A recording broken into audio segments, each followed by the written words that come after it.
vittu mulle ei oo tossa saatana väistämisvelvollisuutta. Se on tuolla fucking autolla.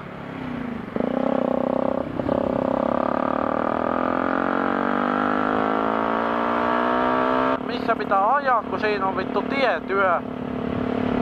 No, tää kyseinen auto koitti mennä sinne väliin, mut ei se edellä oleva auto päästänyt sitä.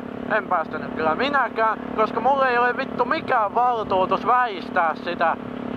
Jos se tulee viereiseltä kaistalta, sen pitäisi ajaa vittu kaistaa. Missä sen ei pitäisi ajaa. Niin vittu. Mitä se mulle vittu teettää siinä, jos mä en väistä sitä? Sama juttu se on kehällä vittu. Ruuhka-aikaa. Sinne vittu, kun joku ei osaa mennä sinne väliin, niin sit se koko liittymä täyttyy. Ei ne siellä painele tööttei. Se on ihan sama tilanne. Esimerkiksi mä en oo vittu mikään kauhean hyvä esimerkki liikenteessä. Mä perseilen niinku ihan miten päin vaan tuolla. Mut jos mä oisin vittu ollut siinä, niin oisin mäkin vittu väistänyt. En mä siitä lähde vittu enkä, jos sieltä tulee autoja, niin niitten alle.